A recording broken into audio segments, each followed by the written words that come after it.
Welcome to the Protector Culture Podcast with Jimmy Graham. Jimmy is a veteran U.S. Navy SEAL, a former protective officer for the CIA Global Response Staff, founder and CEO of the Abel Shepherd Program, a husband and father of four, and a personal friend of mine. Now here's Jimmy. Hey everybody, Jimmy Graham here with the Protector Culture Podcast. I want to set up an interview that we did that we're going to cover on this podcast. It was not on Protector Culture, it was on Guns and Mental Health by Walk the Talk America. Two amazing guys that heard a suicide prevention video that I did that was state funded a couple years ago. At the end of that, I said, I'm Jimmy Graham, I am a protector, and my guns are not an option for suicide. That grabbed their attention and that forced them to make a phone call. When we got together, the things that came out were amazing. So we've talked about faith, we talked about men, we talked about adventure, and we talked about some of the problems that we're facing as a nation with suicide, with mental health, with responsible gun ownership. I'm amazed at how this went. I listened to it and was proud to be a part of it. So I feel like God's working through us, and an amazing thing was said. I feel safer knowing you're out there. That was one thing that really resonated with me and us as a community, but the other thing they said is what's going on in Colorado. There's several people we've talked to that have really blown our hair back from Colorado, and there's something going on there. I thank them for saying that, because what we've said is in darker times, our job is to shine brighter. So I feel like that I represented that God used me to be the light of Jesus in the lives of these guys, and you can watch it actually happen over the course of about an hour and a half. So I appreciate you guys. Thanks for having us on your podcast, and please enjoy this one, because I sure did. When I listened to it, I heard things that I didn't realize came out of my mouth, and it resonated with these men. That's what we're all about. So appreciate you guys. God bless you. Take care of one another.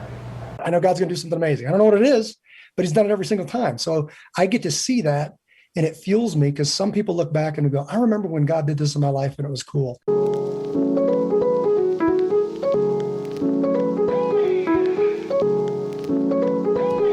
Just like physical illness, mental illness can be overcome. We just got to inspire people to believe that.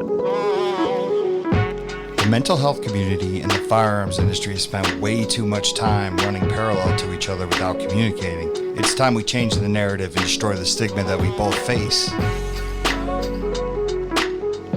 Walk the Talk America presents Guns and Mental Health, a podcast for firearms owners, clinicians, and the curious public.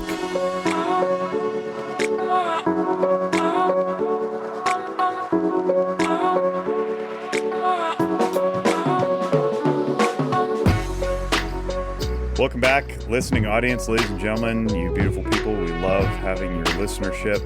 Thank you again for downloading the Guns and Mental Health podcast from Walk the Talk America. I'm Jake Wiskerson, and joined by my co-host, Michael Sudini. Hello, Michael. Hello, Jake. How you doing? I am well, thank you. It is finally springtime here in Northern Nevada. We are not dodging snowflakes anymore, at least until a week from now, which I'm sure will happen, because that's usually what happens in springtime in Northern Nevada, because baseball rolls around and we dodge snowflakes in baseball season. But with us today is Jimmy Graham, all the way from Colorado. How are you, sir? I'm good, brother. Thanks for having me on. Thanks for being here. For the listening audience who may not know who you are, we'll let you give your introduction, but you struck us because you did a video for Colorado Firearms Safety Coalition. Is that the name of it, right? And at the end of it, you punctuated by saying, my firearms are not an option for suicide. And we saw that and we were like, holy cow, that needs to be a hashtag, it needs to be a tagline, it needs to be trademarked, copyrighted, all the things.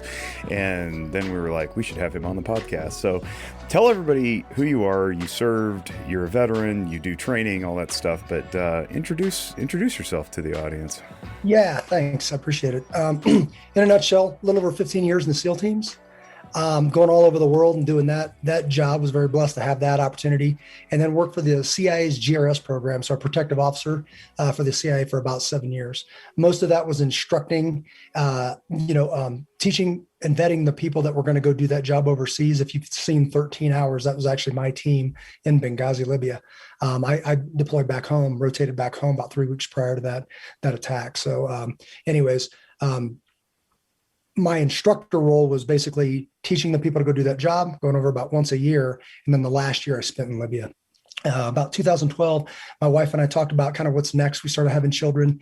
I want to raise a family and kind of ride that out and go to, what was my true calling. So we opened a business called Duty to Act LLC years into it. Because if you've ever started a business, it's not easy. So it's, kind of treading water for about 6 years.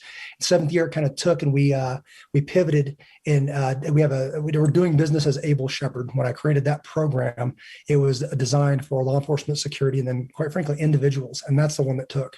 So we say moms and dads, they came in wanting to know how to protect their loved ones. And that was kind of our pivot point, our, secret sauce, and then just took over from there. I would appreciate if you would share the origins of the name Abel Shepherd, because we hear a lot of shepherd and sheepdog and all that stuff. How'd you come up with that? And what's the history behind the nomenclature there? Yeah, so I'm a man of faith. I'm a Christian guy, so I don't hide that one bit. So I wear that on my sleeve. Obviously, don't force that on anybody. I say you don't have to believe what I believe. You got to be okay with me believing it, or there's other places to train, because that's the way that I'm going to run my business. It actually came from that conversation. If you're familiar with the sheepdog mentality, I know the kind of founders of that, meaning Dave Grossman and others. But at the time I was studying with Liberty University, so I went scripturally and looked for the background of sheepdog and didn't find much in scriptures. So what I did find was shepherd. So I was like, how do you have a conversation? And it wasn't Grossman, by the way. It was a Vietnam vet that talked about, there are people are sheep, right? They just want to get along. They want to live life and all that stuff. And not kind of like, making that a bad thing, just saying people just want to live their lives and non-confrontational.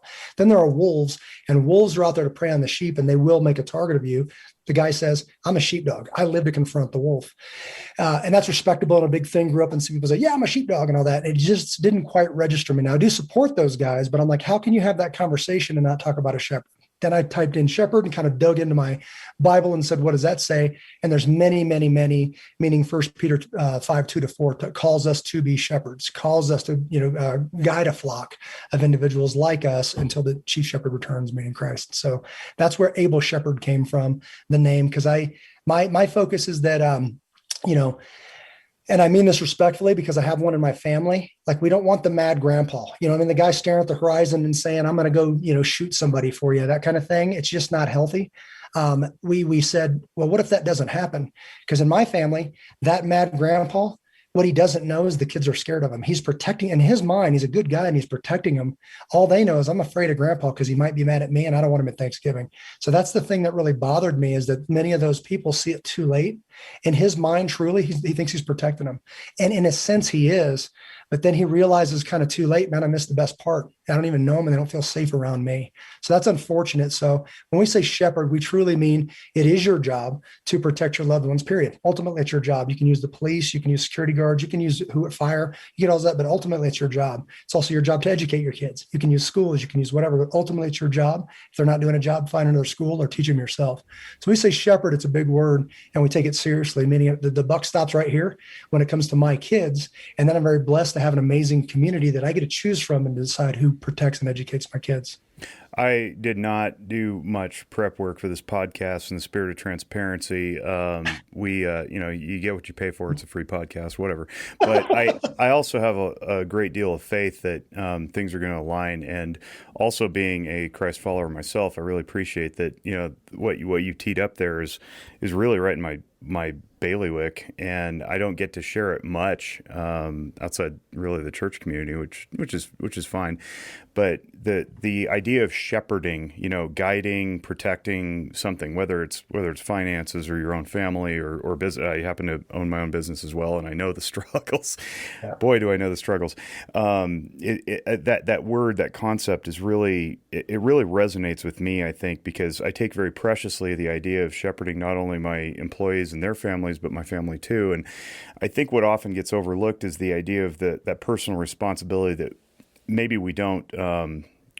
We invite it certainly when we step into that role of being a father or a husband, but it's a choice, right? You choose to take on this responsibility, and when you choose to take on a responsibility, you take on all that comes with it, and even the unseen sometimes.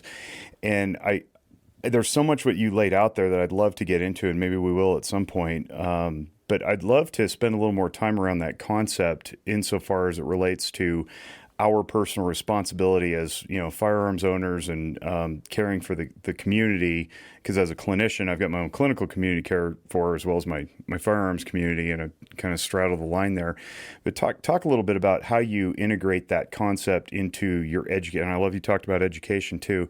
Your education, your training that you do with some of the EMS and the fire and the first responders, the police, and of course what you used to do in your prior occupation, and explain what that means and how it practically integrates into what you do day to day. Sure. I've trained literally thousands of individuals in the emergency response community and literally hundreds of agencies.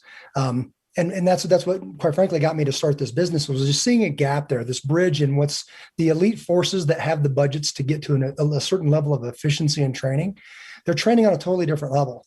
And then you come back home and you see those that are, in charge of responding to your church or your school or your home.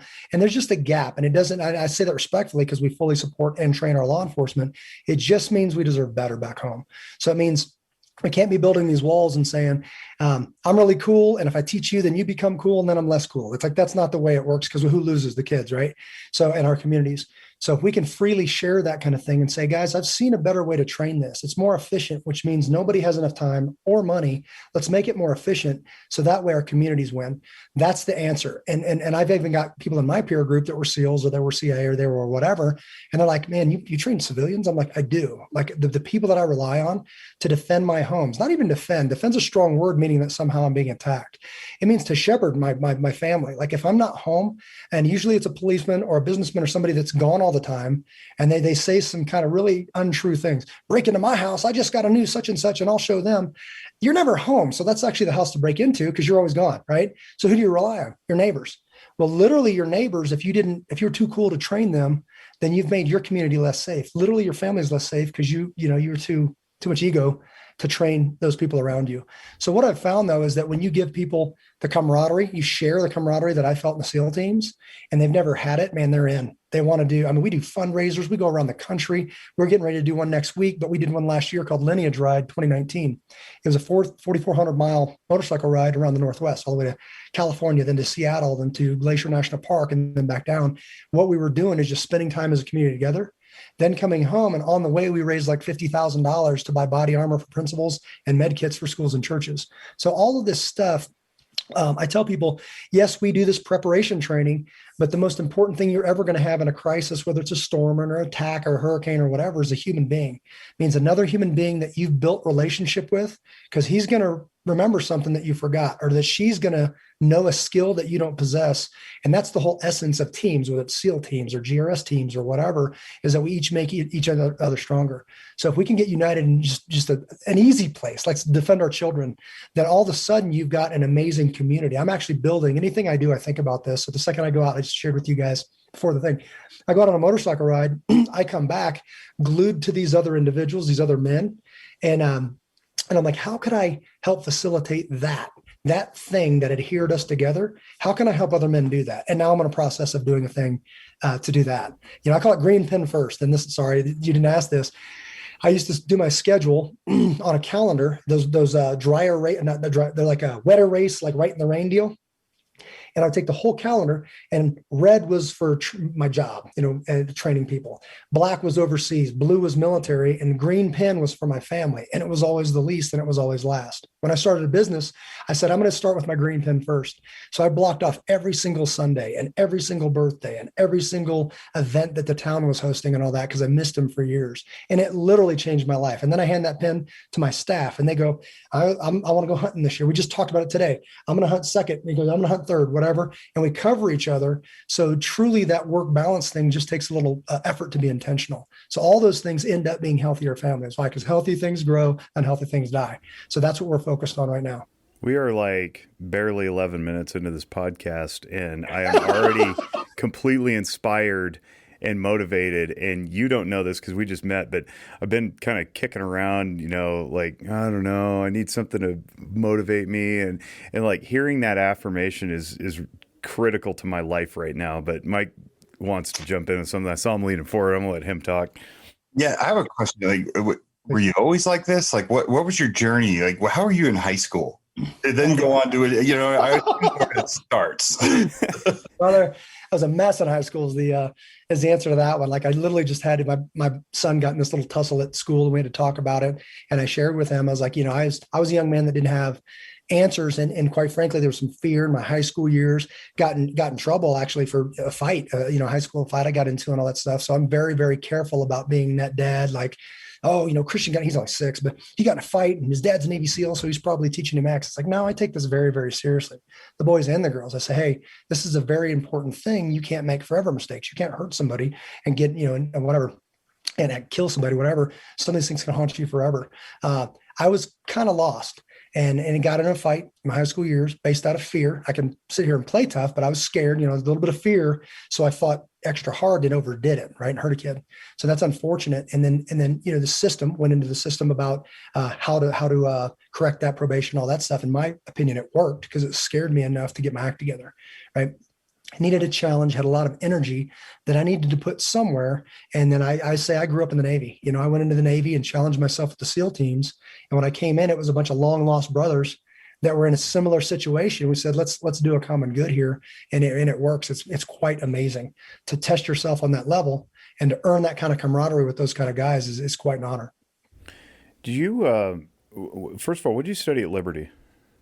It's funny. Religion.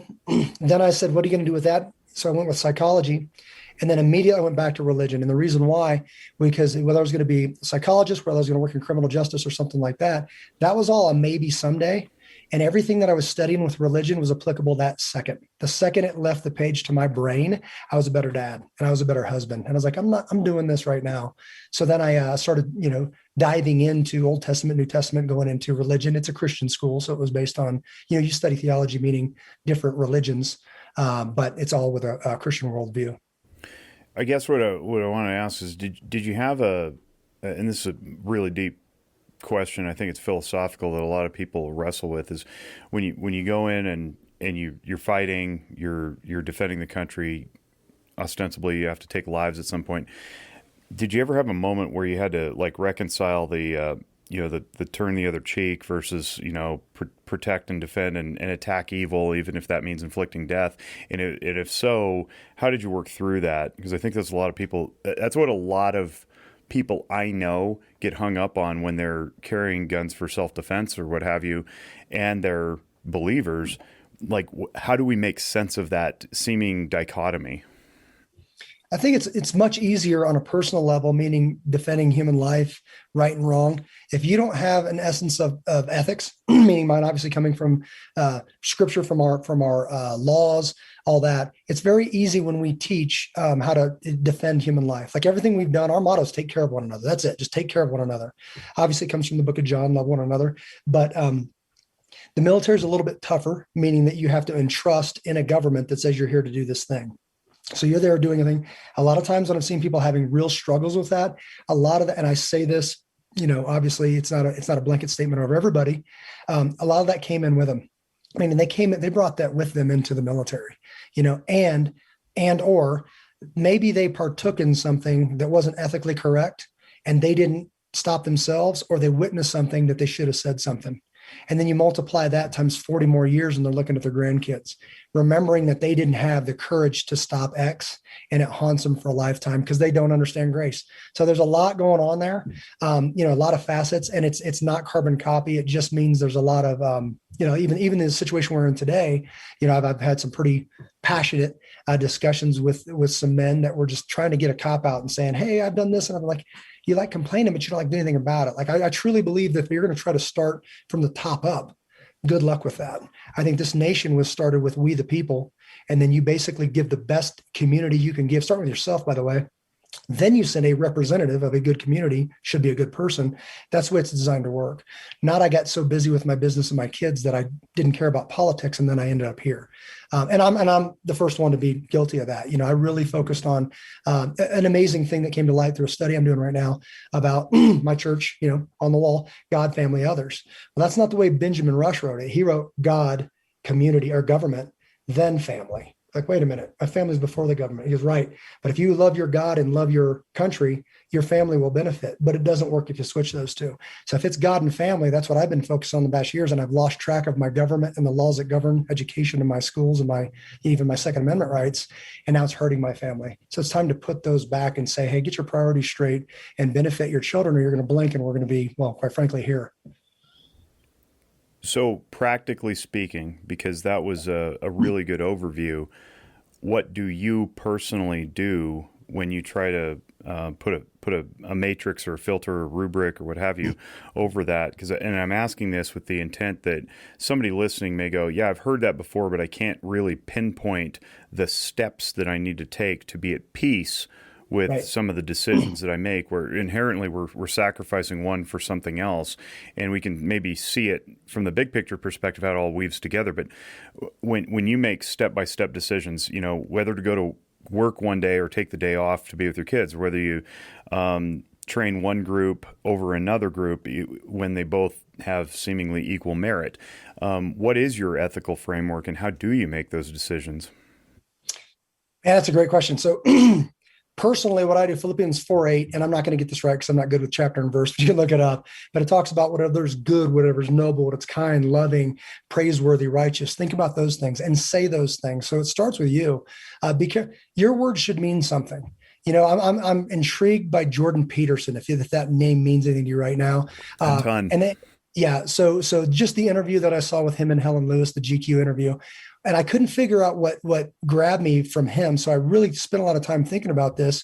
He put so much emphasis that his words are true, obviously according to his truth, but he doesn't throw words around. If he says it, he has thought about it and he calculates every word. There's a lot of honor in that. And I believe that that's the way it used to be. So that intrigued me quite a bit. So I delved in a little bit further to look into that. But I truly believe that, one, you're accountable to yourself. And then two, when you talk about, like even his rules for life, don't lie, just as a rule, don't lie, don't cheat. It's funny. My kids, we just did a podcast talking about Graham family sayings. If I say don't lie, cheat, or steal, they'll say, or litter, because they know I can't stand littering. It's a pet peeve of mine, whatever. But we sort of writing these down, said in a podcast, because people are like, can you send those to me? Because it's just fun things that I say to my kids, but they all have a meaning. So it means if I'm going to put my name on it, then it's got to have, that seal of approval, if you will. Even the products we sell, the training we do and all that stuff, I say, there's one of those sayings is everyone leaves here better every single time, including the staff. So if you come in the doors, everybody leaves here better. Like the instructors learn, you learn, everybody leaves better, and we're adding value to people, and then they want to come back, and then that builds a community. So literally going out, if you're talking about what I personally do, I'm probably harder on myself than anybody, but with a touch of grace, knowing that I'm not perfect and I make mistakes. Sometimes I got to swallow hard and say, okay, mess that one up. Let's go fix it next time. And then for example, we would go out and teach schools and help them with security and training and all that. And then we would run into places where they didn't have a budget for any kind of security, anything, whether it's a lock on the door or a crash bar or a whatever, or body armor. And for a minute, we started paying out of pocket. And then we're like, we can't afford to do this. So we did galas and trips with our community, started a 501c3 called Abel Nation. So an Abel Nation, it exists for us to do fun things, raise money. And then when we see a need, we go buy it for them and just hand it to them. So I've got a whole collage of pictures of me shaking the hand of a pastor or a principal like this. And that's all we ask. It's like, hey, it'd be cool if we could get a picture. But at the end of the day, the school's safer. So we just, and then we started an initiative called Stand in the Gap Initiative. I was going around. It's a buddy of mine from the Benghazi deal, from the 13 Hours deal, Tig, John Tigan, down the street. They're affiliated with some stuff, trying to draw people together to stand up. Now, what does that mean? Who knows, because everybody's doing it. But I went to a couple of their meetings and it just didn't quite have that thing that I could write my name next to. And somebody said, you're going to have to start that. So we started it. It's not as big, but it's very deliberate. So it's called Stand in the Gap Initiative. And we built out, before the election, we built out segments to make communities stronger. They could literally go line by line and work on all the work that we've done. I had volunteers come out and make hour-long videos on maybe readiness and communication and organization and what radios you buy and all that kind of stuff. But it's just free resources. Because again, all you have to do is get a group together that's like-minded, start having barbecues. And I don't care what you're talking about. It could be guns or radios or dried food in the basement. But now you know each other. So if something bad does happen, who are you going to call? You're going to call this friend because you met him from some dude, Jimmy Graham, that introduced you, but now it's a person that lives down the street from you. So it's kind of a big deal. Again, back to that person being the most valuable asset that you're going to have. You Yeah, are, that's go ahead, Mike. it's a lot of the philosophy of Walk Talk America, right? The reason why I started that is I said I got to find a group of people that we can put our best foot forward as the firearms community, the industry, and I think we've done a good job of that because we've gone into the mental health side of things, and it's really made a difference being able to communicate, and not bring the so-called like pry it from my cold dead hands guy, which kind of reminds me of what you said earlier about you scare people. Yeah. Right. You scare people, especially when they don't understand. You're talking about your freedom, but I want to kind of talk about the Benghazi thing for a second. Just because I was a huge fan of the movie, I got to interview Chris Tonto at the NRA show about 3 years ago, and man, he was such a character. But I think you said you left a couple weeks before. Yep. Oh man, like what was that like to like leave and then see that happen, and you're not there and you can't do anything about it, because you strike me as someone who would just jump in the car and drive over there. So I was just on a podcast called The Pursuit. It's a Christian podcast, and man, they button hooked me with this, and they didn't mean to, but we went really deep on this. It got a little real, but I will always struggle with that, meaning that I'm the kind of guy, and I don't know. So I don't want to be like, if I would have been there or whatever. I just know how I am when I'm in a protective mode. When I'm working, I'm very business oriented, and I don't really mix my words. And anybody knows me, that they know that, because I'm very, very serious about protecting people. Not that they weren't, but the guy that I turned over with isn't even in the book or movie. So you've never heard this guy's name. He was actually the guy in charge of that team. So when I left, there was another guy. It wasn't Roan. Roan was my number 2. I was the team lead. Roan was beneath me, and there's other guys on the team, right? There was another guy there, and he was a very passive, very quiet guy. So when Roan made that decision, he basically bypassed that guy and said, I don't work here anymore, but there's Americans that need help. I think it's a better story. But for whatever reason, because of sensitivities about the CIA, they removed that piece, probably to make a movie or whatever. But what it means is I always wonder, what if I had been there?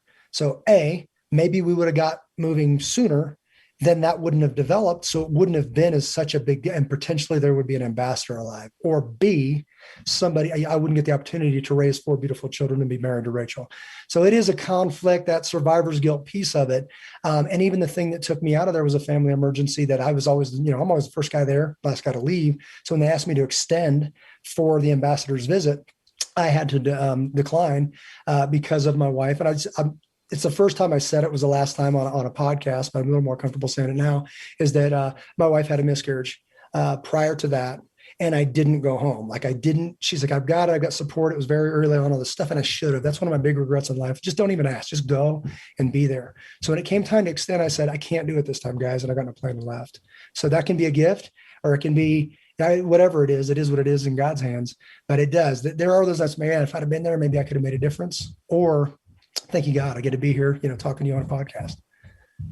Talk a little bit about how you find your peace in the what some people would otherwise cling to as perpetual turbulence, and something like that, where you make a big, potentially life-altering, well, it was life-altering for a lot of people. But I think in my line of work, I deal with a lot of folks who never really move on from that. And I hear a lot of, I say faith, and I say it with the great gravity that it deserves, which is belief in something unseen and the peace that accompanies it.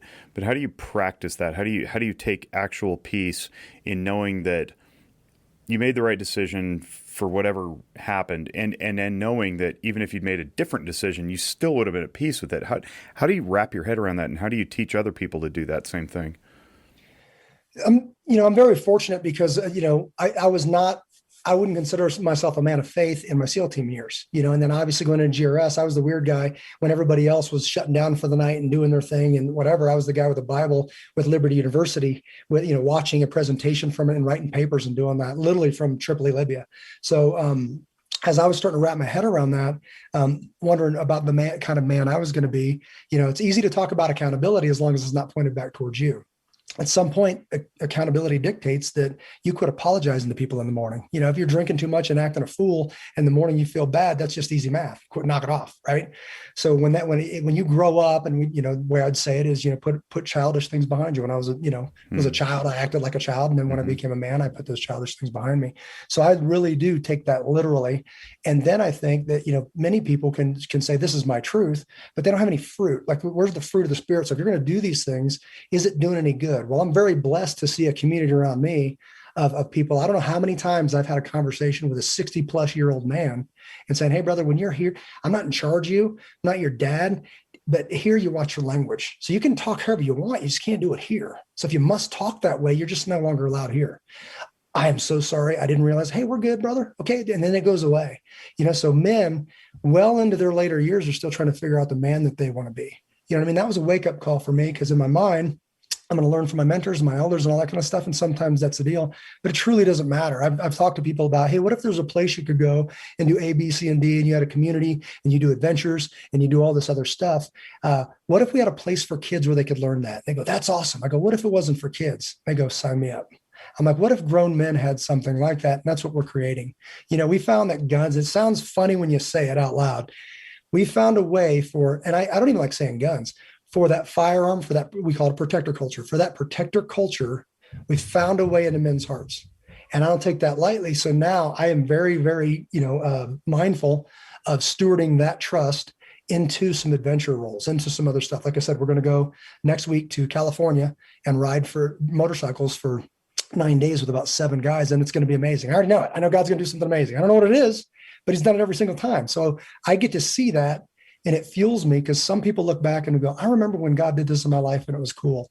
It's different when you say, I remember today what he just did a minute ago. It's like all day. I know this isn't like going to be this perpetual, every day is going to be, just gravy. And it hasn't been. I've struggled very, very hard for, coming on 9 years now. So we started this 9 years. So I started in between my second and third deployment to Libya.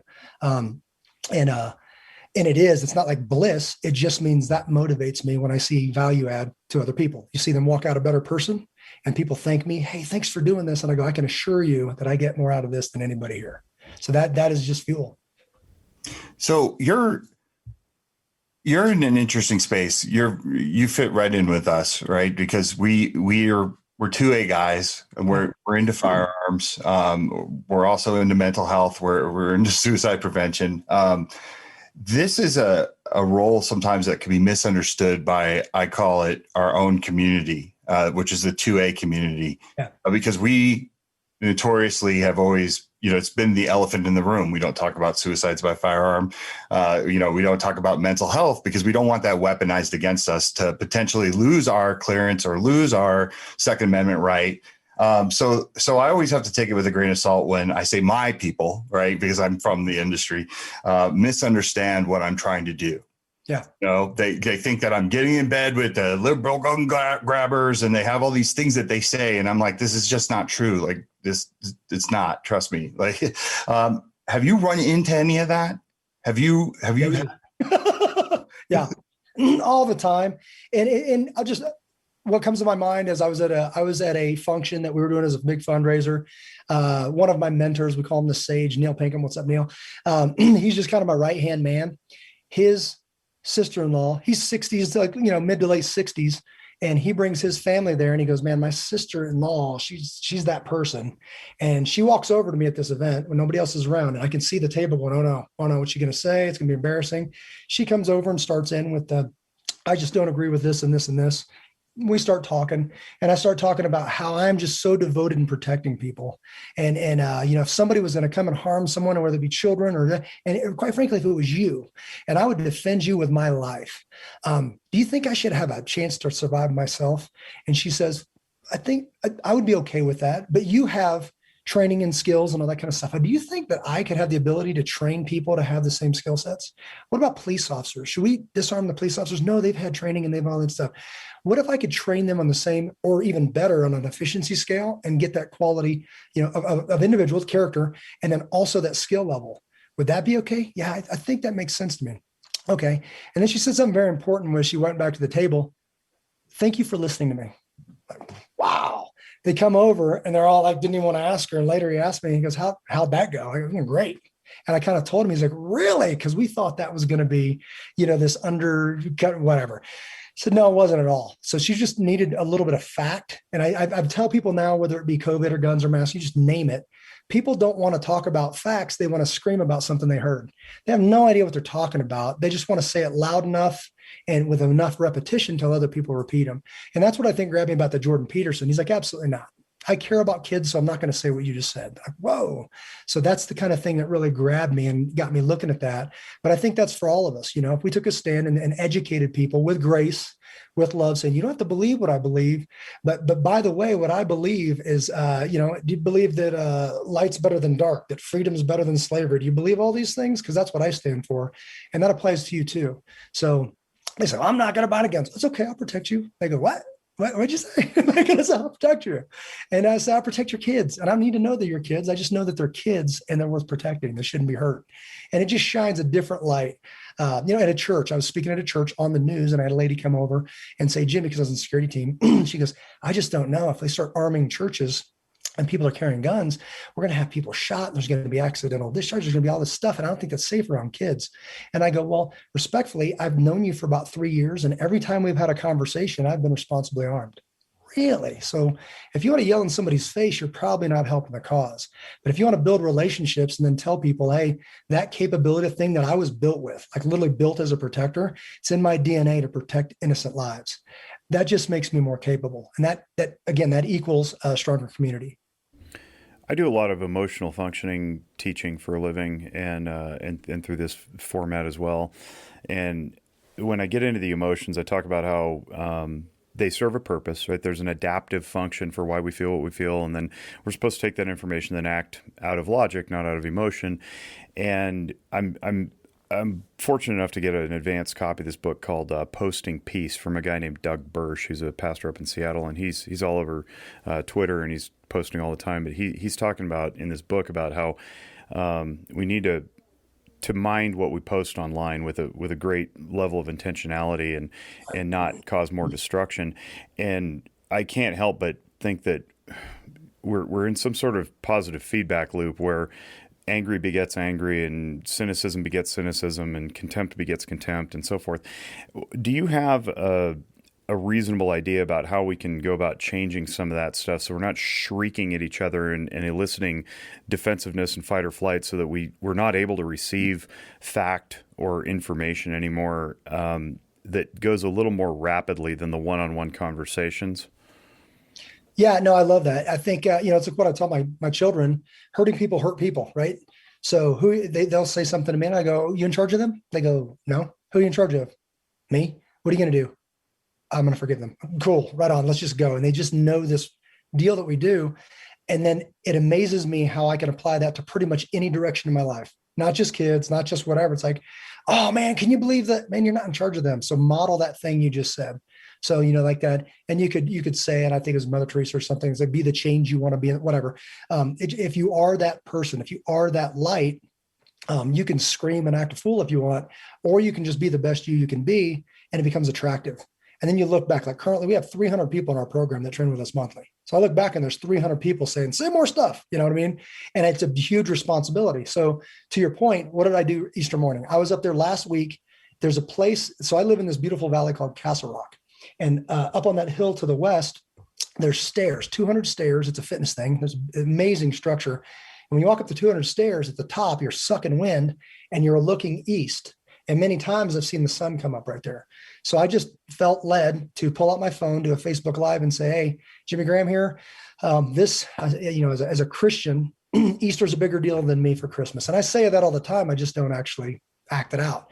So I'm inviting everybody that hears my voice to come join my family. We're going to be here Easter morning and watch the sun come up. So we had 70 people come up to this ridge and stand there and watch the sun come up. I'm holding my kids and my wife. I had invited a pastor, Brian Fields, to come up and just a quick prayer, Easter morning, ready break. We all go down. I had a generator set up with a big old 4-gallon coffee thing, and we hung out in the parking lot and drank coffee. And now it's going to become an annual thing, so I love what you're saying about that posting. She's like, the whole Facebook thing, the whole social media, I get all of this stuff. But if I bail, and this is just Jimmy Graham talking, if I bail from Facebook, then where did that light go? I just took that away from that. So I understand that people, if they want to leave, that's okay. And I'm not going to tell them that they can't. You're just going to make a billionaire lose one guy. Okay, that's cool. And maybe that is the answer, because if there's a better platform, I'll jump on it. It just means they haven't banned me yet for every time a verse grabs me in my devotions, I post it. And then I summarize it and say some words. Or if I do something cool and I post it, I'm hearing from people that I haven't heard from for years on the different side of the country, Navy SEALs, other people that I went to high school with, people chiming in from other parts of the state or the country. That's not bad. So it means that mechanism can be used for good as well if you choose to do so. You're reaching people who needed to be reached. Yeah. That's really cool. I'm tingling because I think I'm developing a man crush on you. I'm not sure. It's totally possible, but what you're saying resonates so deeply. I mean, we've had him on the show, and Mike jokes that we play a drinking game about certain things, and one of them is Christian Conti references. And my good friend and mentor Christian has developed this yield theory. It's essentially the 3 tenets are: listen, validate, explore options. And hearing the story about I think it was your sister-in-law or cousin, or sister-in-law. You listen, like she said, thank you for listening. And I think too infrequently online, we don't listen. Like we're waiting to shout, right? As though we need to control others and be like, just listen to my message. It's like, yeah, but are you listening to anybody else's message? And what you're saying is be consistent, be intentional with your thoughts, and let everybody know where you are. I think in a day and age where we're so quick to tear down where others are, we're less, enthusiastic to say where we are, because it provides a target for that tearing down, right? And what I'm hearing from you is that you're saying, I know where I am. I'm gonna be a light. I'm gonna be a positive influence. I'm gonna talk about all the good things that can come from the work that I do, in the belief that others will find that attractive and then emulate it, rather than compelling others through force or dogma or lecturing to conform. That's not what we want to do. That's not liberty, right? Liberty is choosing what you want to choose and giving options, and it's really the heart of education too. How do you? I guess all that's to say, how do you incorporate that spirit into what you teach in your instruction, so that other people walk away believing that they can also do the same thing with the same level of embracing mystery, insofar as they don't know where it may lead, and the results aren't necessarily returned instantly, which is gratifying, right? And we want all that, and we want to know that we made a difference immediately. How do you communicate that, like, hey, just keep moving forward to your students and your attendees? I think that that's a huge point, in that we are very much immediate gratification, right? What if you were able to remove the distractions? Like I've got personally, I know many people like this. They can tell you every conspiracy theory out there, and they can go down that road. A lot of it, there's truth in that. A lot of it, maybe not, but they've never focused on a solution. They've never said, they just want the sky is falling. It's very distracting. Some of that I absorb, because I have to keep a realistic view on my world, right? But a lot of that, I let it bounce right off me and be like, even if that's true, what can I do about that one? So I'm just going to keep focused on me. So I truly believe, I said this earlier, that top-down thing, I don't believe we were built that way. So we're doing this Constitution Alive. It's by David Barton and Rick Green. It was made several years ago, but it's teaching people. That's actually, I've got one tonight, is in segments. It's classes on the biblical foundation of our founding documents. Because again, I lost my focus and got busy with this. Honorable, I'm raising my family and I'm trying to pay the bills and all that stuff, but I lost the focus on my country. So I owe that to my children to get back to that and then study this. And I tell them, if you don't know where to start, it's literally this easy. It's not simple. It's just not complex. It just means it's not easy, but it's not complex. It's quite simple. Is if you have a war of good and evil, then every time you do good, it tips the scales. It doesn't have to be some massive thing where 1,000 people followed you to whatever across the country. It means every single thing that you do is good somehow tips the scales. And I tell another grandfamily saying, I was like, if you're keeping score, you've already lost. If you're keeping score in life, you've already lost. Just keep doing good and keep doing. And it's funny, a Disney movie, that's one of the things, because they get to say things too. Do the next right thing. I think it was from Frozen or something like that. They're singing a song, but there's a lot of, there's a lot in that. Meaning if you're just focusing on the next good thing for you to do, it's a good pattern to get into. That's a good format for your life. Not, well, I hit the brakes to focus on this negativity and I never did anything good again. Man, I see a lot of people doing that right now, and it's not the answer, but it is sifting people. And not all people have to be these courageous, crazy, inspired leaders. Sometimes if you can't figure out what to do, like say for the, pro-life, that's something I'm passionate about. And I see someone that's leading in that. I'm not going to go start an organization. I'm going to back hers. I was on a deal today. We're going to rent a theater and sponsor a movie and then give her money. Because the people on the forefront of making a change, if it's not in the avenue that I'm doing, like if I become the guy, then so be it. I'm just going to lead forward. But if we see somebody else, efficiency would dictate that I'm not going to start it over. I'm just going to support you. So I can do a fundraiser and send you money. That's cool.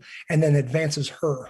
Right. So these are all the things that I truly think if you ever hear somebody saying, well, it's too big, I can't make a difference, man, that's dangerous words. Okay. Because if enough people start repeating that, you're absolutely right. But even if it's a situation where I said, these lies don't live in me, it's to my dying day, that's okay. I'm okay with that. Yeah, that really hits home with me, especially. I tell people all the time, because I grew up like a punk kid from Jersey, and now I'm running this organization I feel has made a huge difference in just the way that the mental health community and the firearms industry talk to each other. But if you would have asked or told me this is where you're going to be in 4 years, sir, like I would have been like, you're way off. Yeah. You know what I mean? It hit one night, it clicked. I became obsessed with it. Then I started to find people like Jake, and we just kept this moving, and now it's building steam to what it is to do something great. I want to talk about the coalition. How did you hook up with the coalition? Right, you're doing your thing, and I mean, obviously, someone had to have seen you, or it spoke to them, and they said we got to get this guy on board. Because you're on there, and I mean that video that you shot for them. And you come off as almost like the face, like a spokesperson, and there's some great people in there. Emmy Betts is associated with it. I mean, it's really good people. No, it's, we're affiliated with Centennial Gun Club in Centennial, Colorado. We're in the building right next door to them. And then we've got another building about 4 minutes away. So through that conversation of Dick Abramson was affiliated with that group, if I remember correctly. And then he knew that it would be a good fit. So he introduced us. So we talked briefly about that. And I asked her, would it be okay if I share? I didn't go into detail, but, I had a SEAL team buddy, it as SEAL Team 6. We call it Dev Gru. There's no secrets about it anymore. But a buddy of mine that took his own life, in a moment of weakness, probably alcohol involved and all that. And this isn't the person, and I don't want to stereotype anybody, but, I think we have that vision of like, well, there's these signs, there was this and that. This wasn't that guy. This was a top performer in the top percentages of the planet as far as beautiful wife, teenage kids, top operator that SEALs aspire to be, all that stuff. And they find him in his car. That's one of those that really makes everybody take a breath and going, man, I felt guilty for not staying in touch with him. You know what I mean? It's like, man, I had that relationship that tight, what I'm doing right now would be an exact fit for him. He would be a leader of a community and who knows where. But he had gotten out of the Navy one time, came back, tried to look and go do his own thing, perhaps didn't have the support, perhaps didn't have the certain relationships that I was blessed with that helped me get to the next level, and then the next one, and the next one, the next one. I don't know the circumstances, so I did feel a little bit guilty for not staying in touch. We can't live our lives like that, but how many more people are faced with that. So they allowed me to mention that it had personally recently affected my life. So it was a very good message. We always hear about accidents happen, typically due to some kind of negligence with firearms training. And we make it very efficient for people to know how to safely handle firearms and how to store them and let them know that responsibility is ours. If you're going to take on that kind of capability, you must assume the responsibility that goes with it because it's a big deal. There's a lot of wisdom that's been dropped in these podcasts, and I share something that's just occurring to me now, and it's going to seem a little, maybe a little off plumb, but in the last, 18 to 24 months, my life has been kind of all over the place, and I just keep continuing to make steps forward. And when I say that, developing a man crush on you, it's like you're saying stuff that's really resonating with me insofar as finding purpose, doing things with intentionality, which is like my favorite word in counseling. And I'm wondering, because I've been sort of, and Mike knows this, I've been sort of adrift as far as like, I like to sink my teeth into a project and like really take on something momentous and see it through. And I haven't had one of those for quite some time. And I'm wondering if you had a similar experience, because the way that you're talking, it sounds like to the casual untrained ear, it probably sounds like, man, this guy's really got his life together. It's been one step after another. Everything's been a success following another success. And I don't know that that's necessarily true. And I'm wondering if you could impart a little bit more wisdom as to if you've ever had that, like, I don't know what to do next. And, opportunity grabs you. God works in great ways. And then you take the next step and it works out because you commit yourself fully to it. How do you, or how have you in the past, continued to persevere in the face of maybe, ambivalence or even frustration, or just not knowing what the path ahead holds, and continuing to stay true to you, honor your family, honor your belief system, your mission, until the next thing drops? Because I'm in that season right now where I'm like, I don't know what to do. And I'm like, I just want to hang out with Jimmy for a little while and like absorb what he has. You're exactly right. It has not been success after success. So just to be very transparent about that, because I think that's the best part. I've said this in a podcast. You got two guys standing on a mountaintop, right? And they're looking at the beautiful view. And one guy climbed up and it took him a year and his buddy died along the way. And he thought about quitting and almost died 5 times. The other guy flew up on a helicopter. They're not seeing the same thing. They're not. It's okay. And he flies off to another one. I think the best thing about it are those pieces that got so tough. And to be cheesy and say the Navy SEAL term, it's like the only easy day was yesterday, meaning just make it through tomorrow. Just get through there. And I've got the stories. I've laid on the floor of a building praying to God saying, yeah, I prayed to you and you said to do this and you let it fail. I was obedient. Why didn't you do this? Well, he did. It just took 9 years. It didn't take a year. And we lost that building. And I worked for the railroad for a year, getting dirty and nasty and working heavy equipment. And then I worked for a fundraising company here in town. And then a family at my church saw and said, hey, you shouldn't be traveling. Let's do this and whatever. And took a job that wasn't my calling, then got an opportunity in a facility that led to A, that leads to B, leads to C, and then got an opportunity to start our own thing or to at least bring it back. It's always been the same company, but sometimes it was load my car full of gear, the deal, go all the way to Colorado Springs, show up, after working a full day's work for the railroad, and they go, hey, you know what? We forgot to call you. Nobody signed up for class. They go, okay, appreciate it. Well, they're all back up and drive back 45 minutes and go to bed, get up at 5 a.m, drive to Nebraska. Just hard stuff where you don't quite see it. And I can remember out loud saying this, I don't know where you're going. I just know that you do. So I'm just going to follow you and I'm going to take out trash at the church. I don't even know. I just want to be here for a minute. I just want to be still and be reminded that dollars matter. And remember, this is all after being a Navy SEAL and after working for the CIA. I remember taking out the trash at my church because I just wanted to be there. And there's an old Warthog pilot, A-10 pilot, standing there. We're talking, and this guy walks over and he goes, hey, are you the new janitor? And this guy goes, oh, do you know who you're talking to? And he goes, who? And I go, the new janitor. I'm Jimmy. How you doing? And I start talking to the guy. And it was just kind of a cool, humbling experience that I needed. I went from making well into $100,000+ for working 6 months out of the year in a foreign country and then 6 months off. So that was, and I kind of lost track of, like Dave Ramsey. I don't know if you're a Dave Ramsey guy, you know who that is. There's certain people out there that help me steer my way back to, a healthy place. Again, healthy things grow, unhealthy things die, so I needed to be humbled in order to get a solid foundation before I could be trusted with the next thing. But I wouldn't trade it for the world. So, for people that are going through it, man, it's not easy. If you've never held your wife in your arms when she's crying, talking about the things you liquidated because God told you to, and then the business thing doesn't work. You go out on a branch and it breaks and you think that God somehow screwed you over. It's just not the truth. He's like, hang in there, trust me on this one. And now I get to enjoy my life, but it didn't come easy. Do you ever have a time where you questioned your faith? Oh yeah, absolutely. And then how'd you move through that?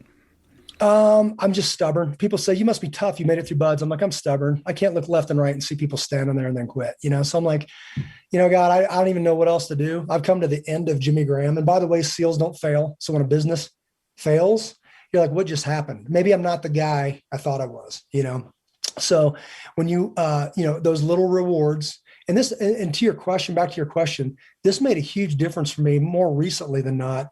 I had a misunderstanding on vision and mission. So mission statement, you cast out this mission and off you go. And when somebody said, I think it was Andy Stanley where I heard this, he was talking about a vision is that forever thing.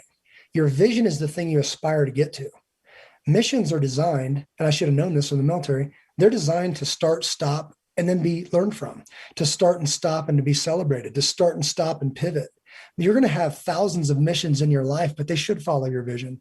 And if your vision's not in line with your calling, you're going to run out of juice. But if your vision's in line with your calling, you're never going to run out of juice. When I wrap my head around that, it's everything just unlocked. And I'm like, okay, I get it now. So it was exhausting because I was on a never ending mission. I'm like, wow, I'm not done with this. But then you pivot and go, you know what?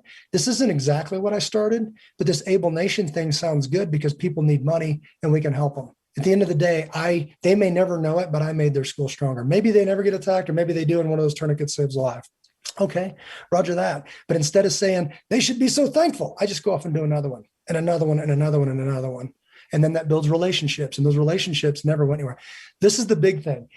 I never knew this. I was like, hey, God, cash would be cool about right now, but he was blessing me the whole time with relationships, and they're still there. I have thousands of people that are solid gold right now, and they're not going anywhere. And now I can actually pay the bills. So I'm pretty excited about that. It wasn't always that way, but he was building a network that serves me well now and vice versa.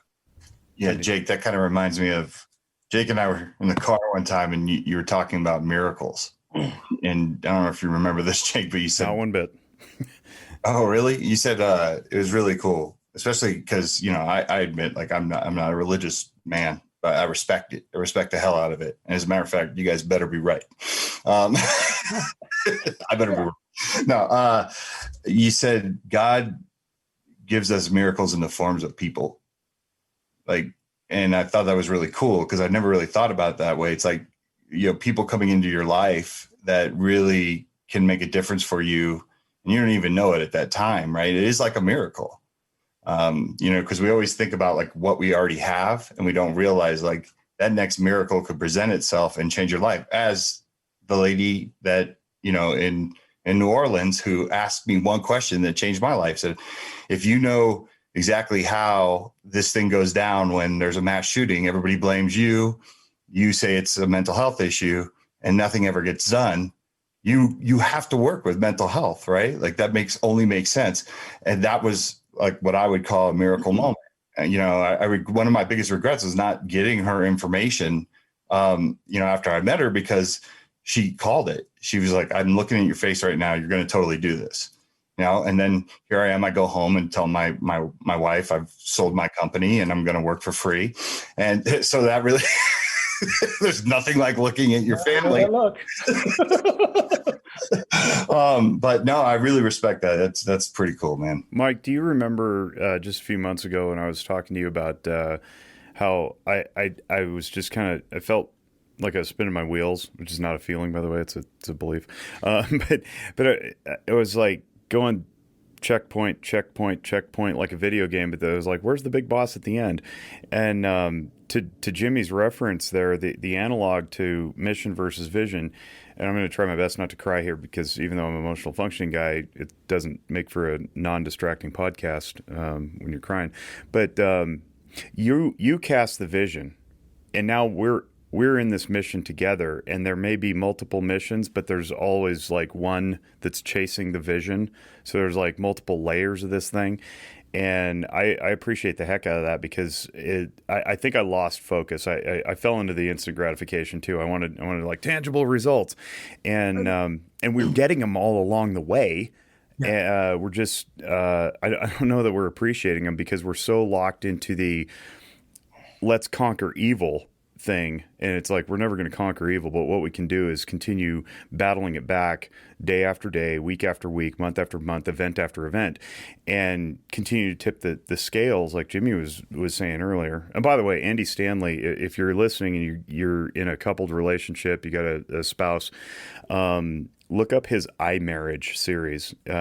He's got a great series for couples on. It's called I Marriage, lowercase I. He does a wonderful job with these DVDs and these walkthrough workbooks that you can do. I find that incredibly beneficial. So drop in for the marriage and family therapy guy. But I think the idea is not lost on me now that all our efforts, even though they may not yield tangible fruit in the short term, the long-term vision of 20 years, not 2, is going to have us sitting in our rocking chairs at the end of our careers when we're old and gray. Some of us are going a little more gray these days, but don't look too closely in the video. But we're gonna high five each other, and we're gonna have to give a lot of credit to a lot of folks along the way who helped us achieve that. So I appreciate that context. I appreciate the perspective. It really means a lot, and I think it's reinvigorated me a little bit too. I needed this conversation today. It's been really good. The gratitude thing, it's like, and this just dawned on me. I pulled my phone out. I wasn't being rude.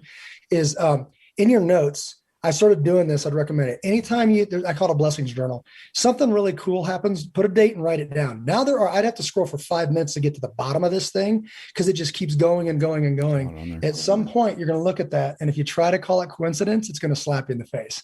That's where the faith thing comes in. You start seeing names of people that showed up right when you needed a thing. You can no longer call that coincidence. So it's an amazing deal. And like this weekend, I got this wild idea, and my team is amazing. So if you guys are listening, thank you so much. But just last week I said, hey, I'm going to invite everybody to the park. We're going to go do this thing when the sun comes up. And Melissa, who's my assistant, hey, we're going to need to somehow heat coffee, and I need a generator. And then Steve brought a generator, and then all of a sudden people show up and they're filling up water and they're doing all this stuff. And then we go to this church we got invited to. And at the end, when you come in on Monday, we just exhale and we're like, what a weekend. And they're like, that was amazing. She's like, we were so blessed. That's the win. Now let's go do another one. So, Jimmy's going to come with 25 missions this quarter, right? And I just said, hey, I move fast, and I'm going to count on you guys to clean up the messes and keep me on track and all that stuff. And it used to be a thing, and I would just challenge yourself, because some people say, you need to focus. You're a businessman. You need to focus. One of the most freeing things that, again, the sage Neil Pinkham said to me, he goes, I used to tell you to focus. And he's like, who am I? How dare me? I don't know anybody can do what you do. Let us deal with this. You just go be you. Go be you. What an amazing, honoring compliment. Go be you. And I'm like, okay, so I get to make messes. I get to move at 100 miles an hour. I get to not finish the things I start. And then ever since when I came to terms with that, it blew the doors off. And I was like, who else can do this? And I was like, okay, when we go do it, and I'm getting better at learning my numbers and my business. And I thought I was stupid, like growing up, because I couldn't retain numbers. In sniper school, I had to make my own matrices to make sense, because it didn't make sense the way they taught it. So I'd write a different thing down and get the same result. I thought I was an idiot, and I had to do so much repetition. That's just not the way. That I'm not good with numbers, and anybody knows me knows that. So I have people that protect me from numbers, and they help to sculpt it and rewrite it and say, hey, I'm like, how are we doing? We're making money still? Cool. So I can keep doing the thing. Yeah, go and whatever. And it's worked every time. I said, we haven't really hit a red light since we've had that kind of breakthrough. So I think that it's not always carbon copy the self-help books on business. Some of them, if somebody's vetted them and they hand it to me, I may check them out. A lot of them I don't even bother with. But as far as Christian leadership and all that, I'm all in. Even, when I see something that I can't let go of for like a week, like Jordan Peterson, I'm like, there's something here and I need to investigate. And then I do, and 10 more things pop out. I'm like, okay, I can use that. And I'm gonna, like today. His new podcast, ever since he came back from his brink of death, the podcasts have been absolutely exceptional. Absolutely exceptional. Every interview is just incredibly thought-provoking and inspiring, really. And on the note of inspiring, like there's a lot of negativity in the world. There's a lot of people who are attacking liberties, or at least perceptively attacking them and trying to control. And how do you fight off getting sucked into that and wanting to extinguish every fire or fight every fight and becoming embittered? Yeah, that's awesome question. We did the Stand the Gap initiative, and I sat down and prayed about it, and I wrote up a quick draft. I don't like using notes. I use bullets, but I don't want to read anything. But my 3 points were, there's other speakers, and I'm kind of the end cap there. And I kept on, I say, what do you stand for? So I ask them, what do you stand for? And I give them examples, because I say, if you don't know what you stand for, anyone will blow you. Like if people say that you're racist, you're like, I'm absolutely not. And it doesn't even make a dent, because you're not a racist. You can say whatever you want, it's just not true. And it just bounces off of you. So know what you stand for. Then I say, what's your hill to take? Because your hill to take, we're all different. We all have these spiritual gifts. And if I'm trying to work outside my calling, what am I doing here? Like I said, if I'm going to support Lila Rose, that's the best thing I can do, because that's not my calling. It's a passion of mine. So I'll just raise funds and maybe do a function or whatever. So know what is your hill to take. And it shouldn't be Jimmy's. Well, Jimmy's is, that sounds cool. No, you need to find out if it's yours. And then do you actually care enough to do something about it? And I tell people when I'm talking to churches or whatever, a big old group of people, I say, you don't have to answer me, because I'm going to know next week. I'll know your answer, whether you've done anything or not. And again, it doesn't have to be a monumental thing. If this, then this. Just go do it and don't ask permission. I've had people come up, well, would it be okay? I'm like, what are you asking me? Like, where did that boldness go in a strong Christian man? You can speak boldness without using profanity. You can actually stand up without, being passive, that mid-level confrontation. And I think that we're all kind of not so good at. I used to be good at letting things slide and regret it later. And I used to be good at taking it too far and maybe getting physical or whatever. But the in-between stuff I was no good at. So I had to spend some time thinking about that. How can I say something truth and not feel like a coward later, or overdo it and get me or my family in trouble? So certain things, and I've told people this, and they've used it, and I've used it, and it's very rewarding on a personal level. Somebody says something, and you go, you speak to me respectfully or not at all, and just sit there and look at them and let them get weird. And it's all of a sudden, it's like, and you walk away feeling like a man, and they go home and think about themselves and call you in a week and apologize. And it's really cool, but I'm not sure what happened there. I don't know where that went. So even in myself, I think some failures in business, I lost a little bit of my boldness, and I didn't understand that. So I had to really spend some time and think about that, and quite frankly, live for a while and get reminded of humility, and then come back and come back even stronger and just say, like, hey, this isn't the truth. So if this is the truth, why am I apologizing, kind of thing. Yeah, it's funny you say that, because I say that all the time. I tell people all the time, sometimes if you just shut up and don't say anything, it's amazing what people will tell you. Yeah. And you didn't even expect it. You kind of just sat there and you're just thinking about what is being said, and you don't say anything. And then all of a sudden someone's like vomiting a lot of information you didn't even really ask for. And you're like, it's just really interesting how I just did nothing. And there was nothing behind that, but just being quiet. Yeah. That's like my wife, it's like we learn this every day, including our relationships with our wives. And I've said this, and it's really not a verbal voice, but I kind of heard this in my head. Like, we would have this round circle where we'd set the same spot in the couch. She would kind of get nervous and talk, and I'm the fixer guy. So I'd fix everything that she got wrong. And, like to Jordan Peterson, very appealing that he speaks his truth and cannot say things that aren't true, and will even hold you accountable. I don't know how anybody could be married to that guy, right? Because it's just not good for a relationship, right? So some of that stuff that I would do, and I'm talking to Rachel, and then she would wait, and then I'd say some stuff, and she'd go, oh, okay, because I'm kind of wittier than her. And we're having this conversation, and I literally just felt like God was saying, shut up. Like, not be quiet. Jimmy, shut up. So she paused, like, okay, let me have it. And I just lovingly just kind of looked at her, waited uncomfortably too long, and then she went again. And then she waits, like, okay, let me have it. And I just wait. Ouch, there's some not true going on there, and I could fix it, but I'm just going to sit here and just not talk. And then she goes again. And jokingly, I say, 45 minutes, the best conversation we've ever had, and I didn't get to talk.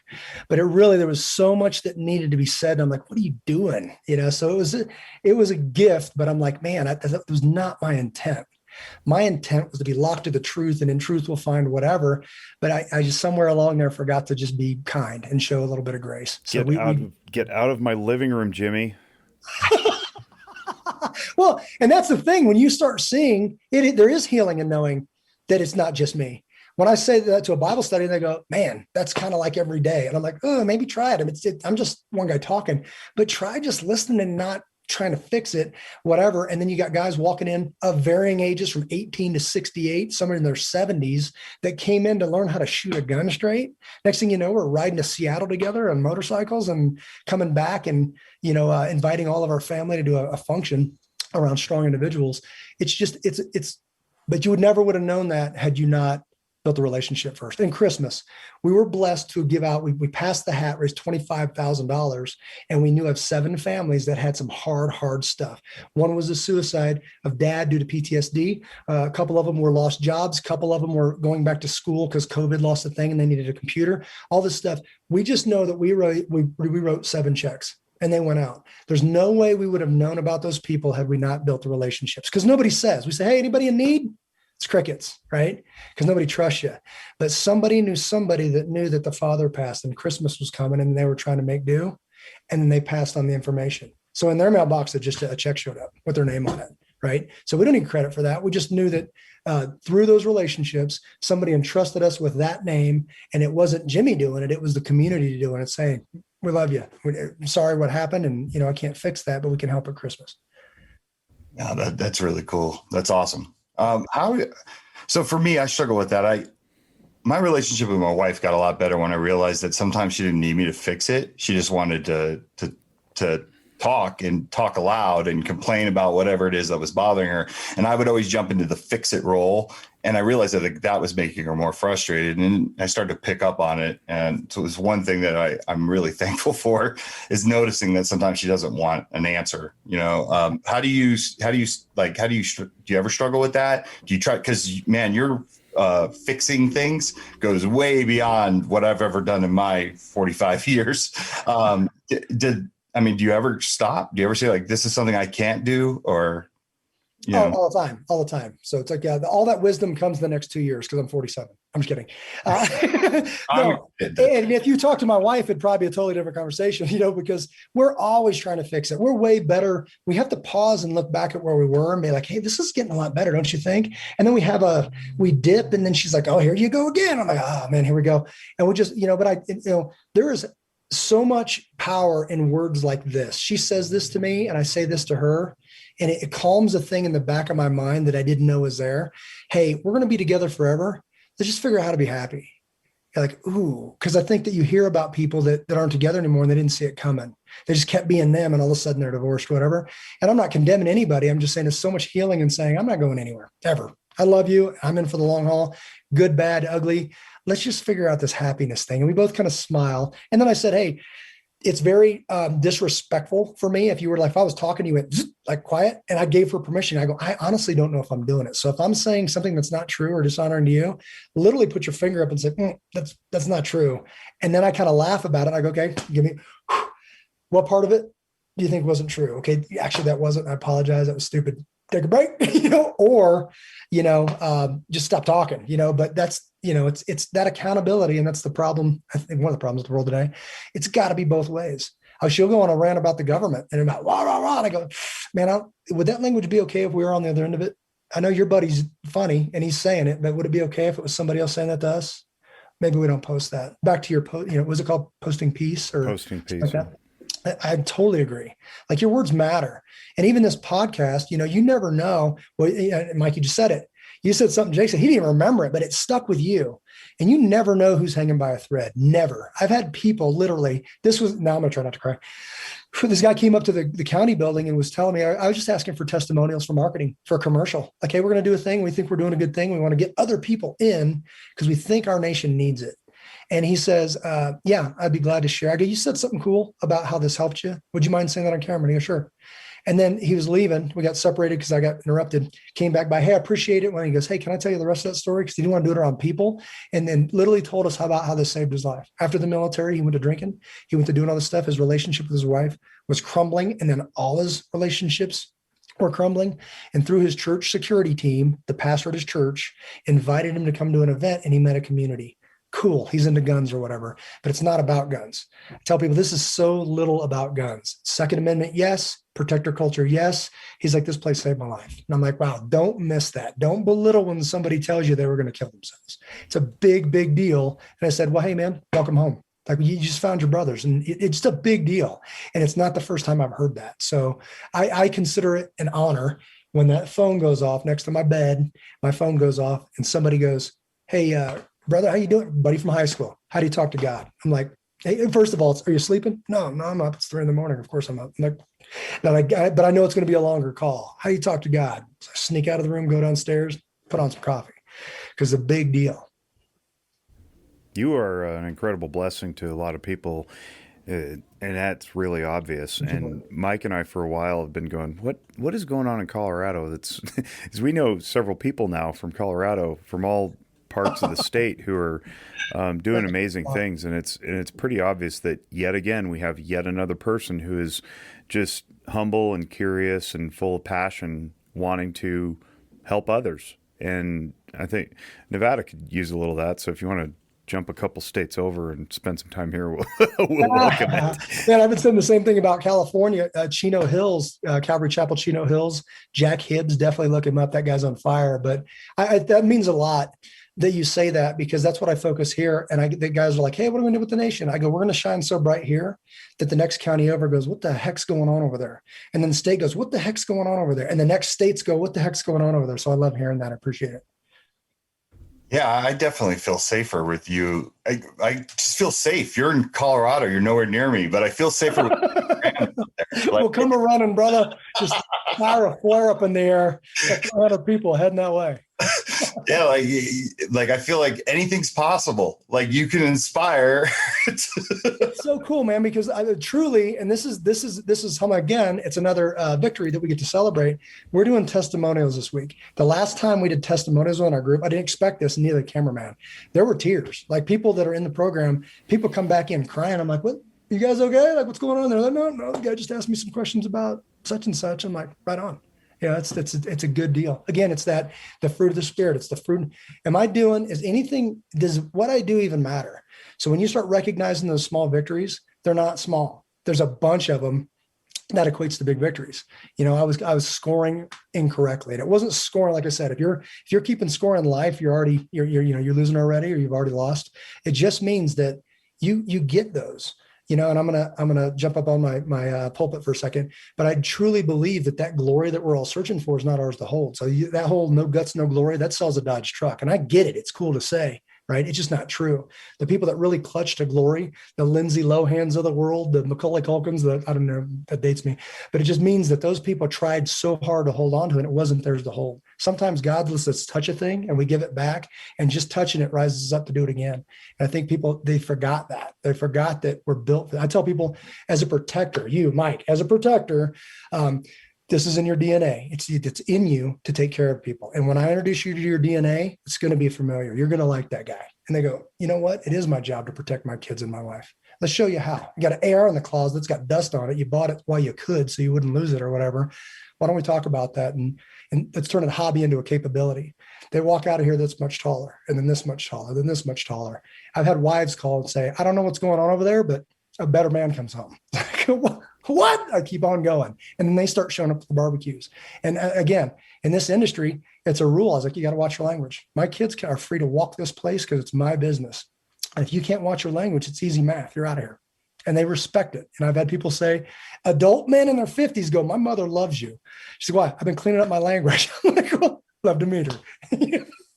It is, because it's addictive, and I don't want to go back to that. Man, I used to be horrible. I was a sailor. Coach like a sailor's not, they didn't make that up. It's a real thing.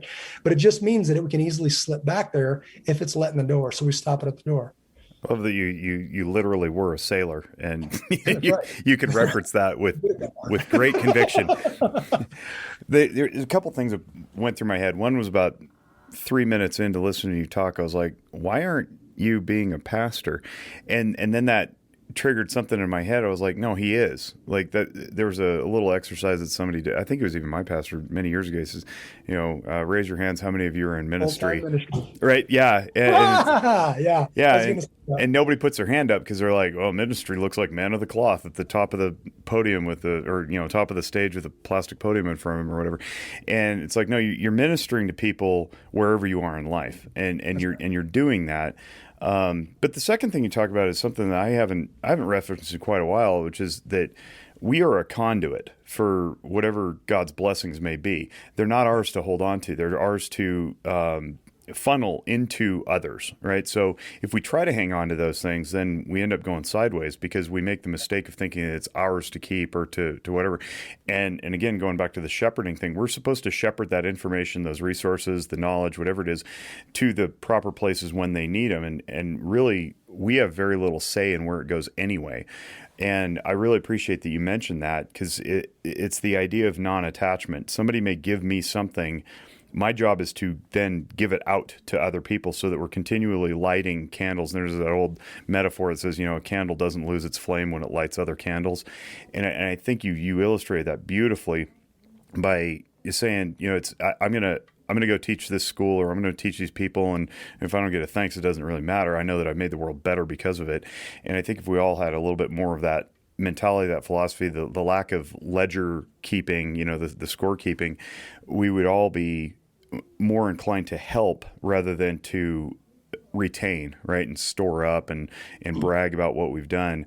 So that just, I don't know, it means a lot to me. I say it all the time on these podcasts, it's like the knowledge doesn't do any good in my head. I got to set it free and let others, go forward and help. And you motivated me to do some more videos, I think, and just get it out. Like there's so many times when I just fail to take notes on what brilliant thought I had. I was like, that I should do a video about that, and then I forget it. I need to just get more diligent about that and sharing it, because it's necessary, right? And it doesn't do any good locked up in my head. It's amazing how when we get going 100 miles an hour, and I'm struggling with this right now. I posted the other day, somebody said, well, God didn't really talk to me. And I took it back to the military. I was a communicator in the SEAL teams, right? So transmit and receive. I was like, God never stops transmitting. So if you're not receiving, it's not a problem with the transmitter. So you got to go back and slow down. And I noticed, like, when I slowed down, I went to a men's conference. It was called Wild Sons. Went out and checked it out. And they made you go sit somewhere and just be quiet with a pen and paper in hand. And I couldn't stop writing. So all of this transmission was coming through, but I was going 100 miles an hour. So I would dismiss it and forget it and all this other stuff. When they made me be quiet, man, I was filling up notebooks. So that was just a huge indicator. And I'm in the process now of taking those notes, same thing on my notes on my phone, to outline a book. I'm not a big fan of Navy SEALs writing books about SEAL stuff, and neither is the community. So I ignored it 2 years ago. But now in the essence of like a John Eldridge or something, pursuing the hearts of men, I'm working on that now. And I've been in touch with Zulon Press and some Christian book publishing places. Even that, it's like just me saying that out loud was kind of went against that quiet professional thing in the SEAL teams and the CIA. But as a business owner, you got to learn to start putting this stuff out there. So we were horrible at marketing. We're getting better. We've been really bad at it, but that's okay. It slowed us down and let us get a good foundation under us. So we got good processes. We've got great people. We've got all these relationships and a lot of energy. So now I believe our marketing is going to start pulling together, and even potentially this book, I think it'll be healing. And both for me and for other men. Yeah, and that's the point. I'm glad you punctuated it like that, because you're doing it with a measure of intentionality. You're not doing it for your own glory to have your name on a byline. You're doing it so that others may benefit. And I have one of my best friends from fraternity in college. He was in the CIA. He was in Benghazi the first time around. I don't know if you guys ever crossed paths, but he was not there for what you described, but he knew a lot of the guys who were there at that embassy. And he finally posted something for the first time ever on this Reno Dads thing that we have going on, where it was his personal experience of what transpired when his family was evacuating. And he kind of just did the whole, like, I don't really care. This story needs to be told, and it's gripping and it's powerful. And I was like, good for you, man. Like, he didn't do it for him. He did it because he wanted other people to know that they can get through tough times too, and that it's okay to care for family. It's okay to be scared and have things not work out. And I mean, it's gripping. Like, it could be a movie in and of itself. And I told him that, and I appreciate that you're questioning that, what we would call in our field an introjected belief. It's a belief that is not questioned. It's just go along to get along, and don't challenge it. And I'm a big fan of questioning all our beliefs. We don't necessarily need to abandon them, and probably many times we shouldn't. But we need to question them so they know where they come from, so we know why we believe what we believe, and then evaluate whether it's good or bad or useful or not. And you're doing that, and I think you're right. It is going to help a lot of folks. So kudos to you for that. No, I appreciate that. And I think it is a time for more direct talk, because everybody got comfortable, and there's consequences for the way you live, and we're living those right now. But, in getting back to that Constitution alive and those founding documents and all that, what I'm actually seeing or being reminded of is that this was a good system. The bones are good. it would work if we got back to it. We're just not. So we really need to focus on it. And it doesn't matter if the nation follows, and it doesn't matter if DC follows, it doesn't matter if whatever. It just means start living like that again. And immediately, even Jerry Boykin, I'll never forget this. I heard him speak, and we talked afterwards about Benghazi and all that. He's with Family Research Council, and he was founded the Delta Force, all this other stuff. But anyways, he said, where the truth is spoken, people will gather. He's like, there's dark things ahead of us, because there always is. But he's like, there's dark times coming. Don't know if it's next year, the next year, whatever. But where the truth is spoken, people will gather. I see people gathering like you wouldn't believe, saying, hey, say that thing again that you say, or what's that thing you believe, or what's that pastor you talked about, or thanks for sharing the thing on your devotional this morning, or what it meant to you. So people are really coming out of their skin. And in that regard, awesome. If all this stuff happens and lukewarm churches close down, good. Maybe they needed to.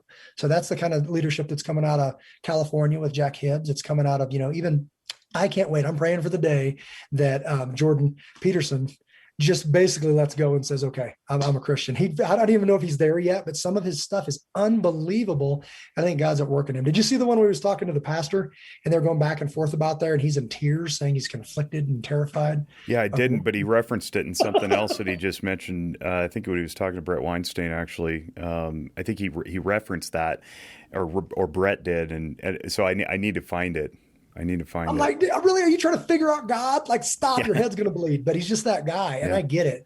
But if that guy flips that switch, man, he's a world changer. I truly believe that. I think God's going to use him. Well, I think we need to hear those kinds of dialogues with people being truly vulnerable and intimate with themselves and challenging not only their own beliefs, but also the unknown, and saying it's okay to wrestle with things that are indescribable.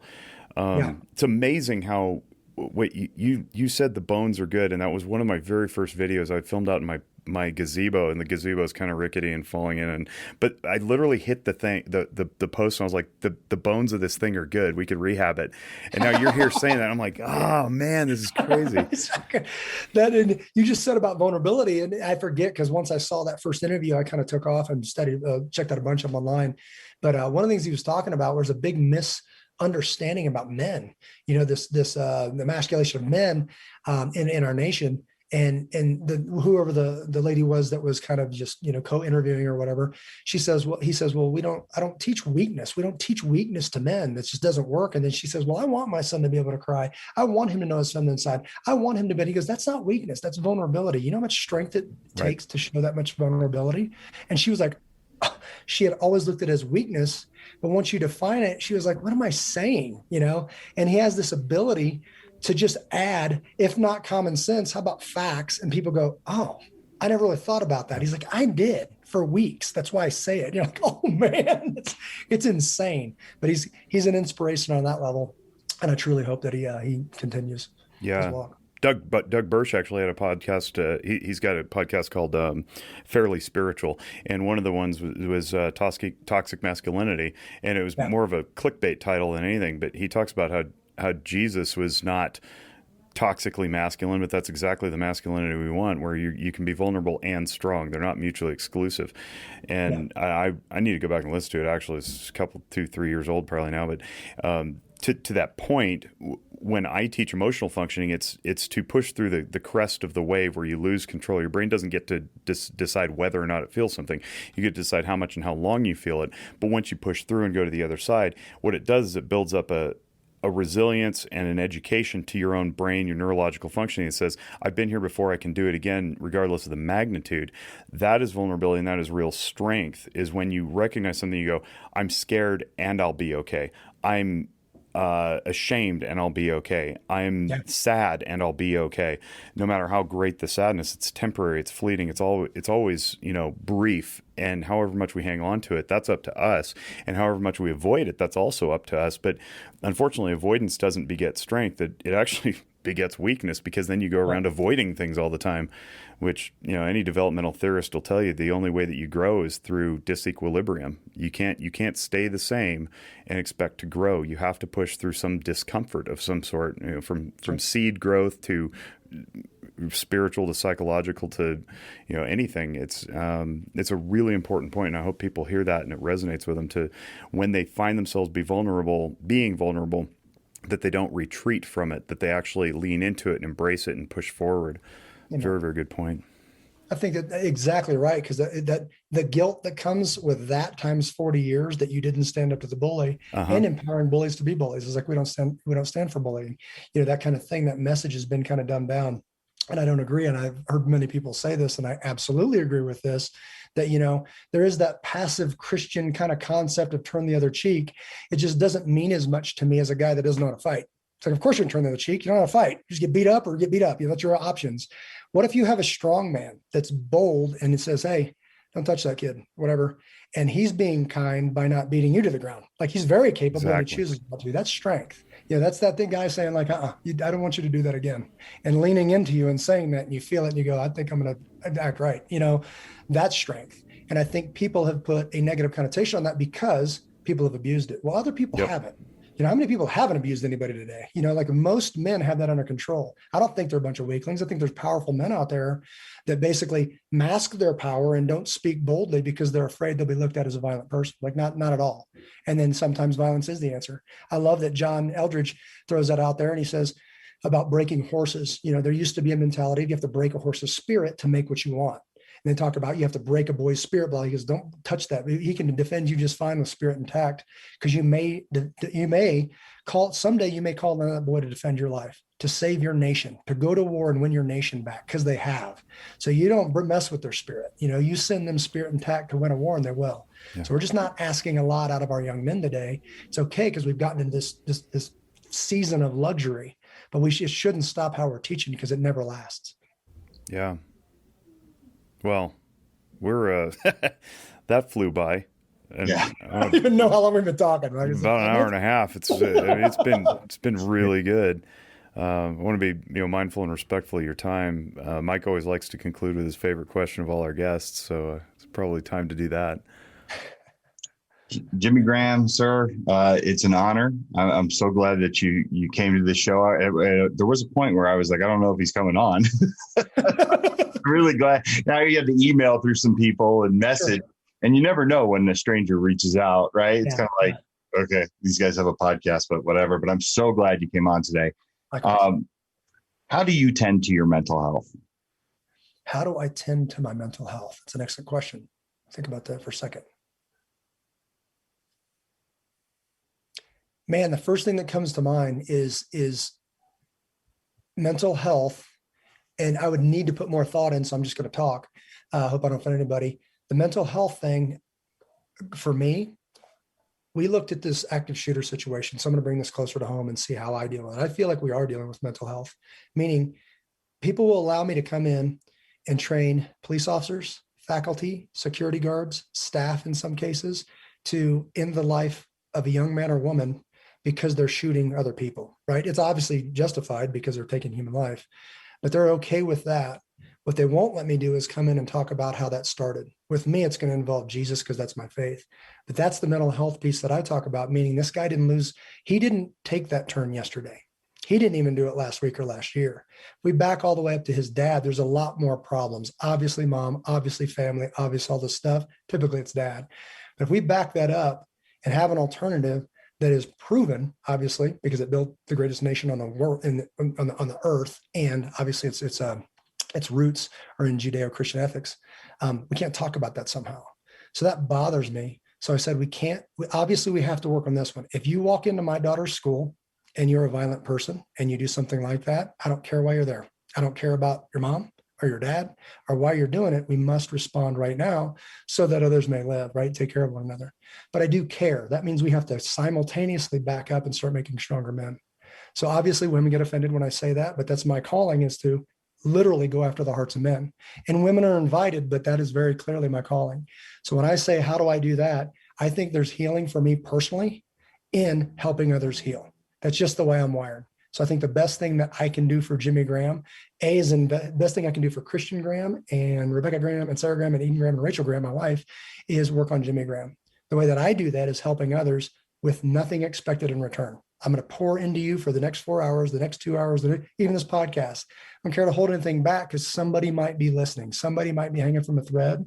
And I pray to God that lines that up and somehow that we, three of us, help in some small way. I think there's great healing in that. And again, that keeps me healthy. That's awesome. I almost never go back and listen to stuff that I've produced because I know what comes out of my mouth and I know I was there for the interview. But I am going to go back and listen to this because there was so much good, rich content that was so sincerely portrayed and communicated that I am going to make some changes in my own life after listening to this. And I appreciate the heck out of that because it's valuable. And I do believe that what we're doing will make a difference. I do believe that we're going to change hearts. And I do believe that many people are going to benefit from this. And if I didn't believe that, we wouldn't be doing it. So, kudos to you. Thank you very much for being with us. It's awesome. How do people get a hold of you? AbelShepherd.com. It's a weird spelling. There's many ways to spell it. So it's ABLE. So Abel as in capable and shepherd as in shepherd of sheep. So AbelShepherd.com. You'll be able to find us there. The 501c3 is able-nation.org. The new initiative where we're bringing people together is standinthegapinitiative.com. What about Appreciate you guys. Thanks a lot. I'm sorry. The podcast is Protector Culture Podcast with Jimmy Graham. You can go on Apple or wherever you get your podcasts. And there's a live version of it. If you go to protectorculture.com, you can watch the videos. And social media at all? Social media, yeah. So Abel Shepherd, and then Jimmy Graham on Facebook, and I think Instagram. Sorry, I don't handle that stuff, so I forget what all we got. But yeah, Abel Shepherd or Jimmy Graham. Jimmy Graham, dude with a black beard, not the guy who catches passes for a living That's in the right. NFL. Yeah.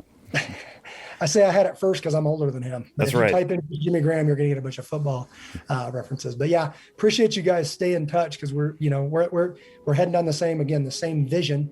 We've got separate missions, but keep doing what you're doing, guys, and consider us a resource. Thank you. And thank you on behalf of our audience. And thanks to Arms Corps for continuing to sponsor our podcast, armscor.com. Check out their stuff. They, what do we call it? The mental health screenings link on their ammunition boxes. So WTTA.org/love takes you to our free and anonymous mental health screenings.